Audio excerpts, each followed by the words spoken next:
What's up, everybody, and welcome back to my channel. Over the weekend, Keeping Up with the Kardashians star Kylie Jenner faced a ton of backlash for donating $5,000 to what was rumored to be one of her closest friends and makeup artists' GoFundMe account. But it actually turns out that the controversy that she was involved in started as a result of a lot of misinformation, according to TMZ, who spoke to a representative of Kylie's. So going back to the backstory, there's a guy named Samuel Rauda who had been her makeup artist occasionally in the past but was no longer, but he was the friend of her actual makeup artist and friend.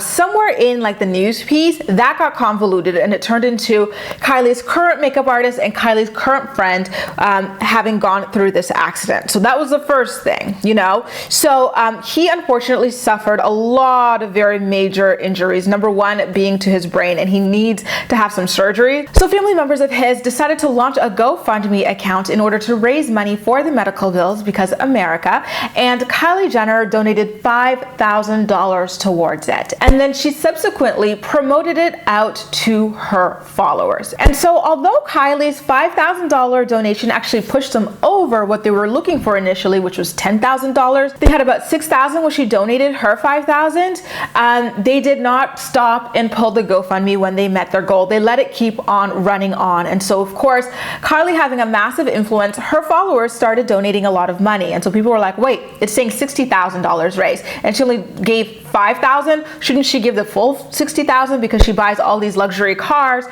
clothes, private jets, you name it, blah, blah, blah, which I initially did agree with. I was like, if you can buy like a $40,000 purse, or, you know, not even for yourself, but for your toddler who doesn't even understand the value of something like that, why would you not donate like that amount towards like saving your friend's life? But now upon understanding, you know, with the details coming out that this wasn't even like her friend or anything like that, or like her official makeup artist, and that she did actually like give them the amount that they needed to finalize the surgery, I felt like it was worth kind of making a video to discuss it and seeing how things can easily get convoluted like on social media. The story actually reminds me of Saweetie and Quavo. Like, as you guys heard over the weekend, the two of them broke up, and then a lot of rumors started swirling saying that Quavo repoed the Bentley that he had bought for her for Christmas, but come to find out that wasn't even something that happened. Like, it was a big rumor that spread across social media like wildfire without any photo or video proof as well. So now you've got Quavo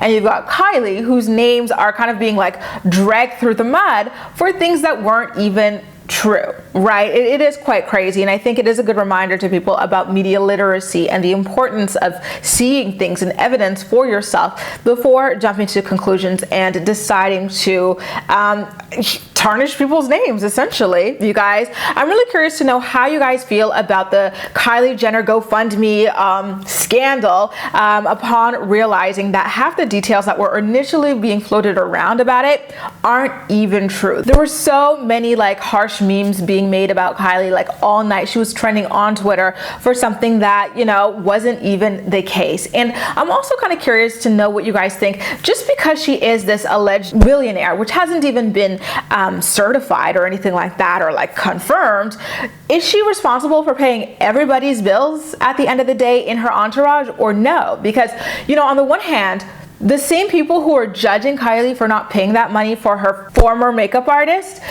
are the same people who laugh at people like Mike Tyson and NFL players who go from being extremely rich to being broke. This is what they were doing when they had money, buying everything for everybody around them, thinking that the money would never run out. So why the double standard? I'm really curious about that. And why do we expect rich people to pay for everybody around them? You guys, make sure to let me know all of your thoughts and opinions in the comment section down below. And as usual, we'll chat. That's all for now. Thank you so much for watching, and I'll see you next time.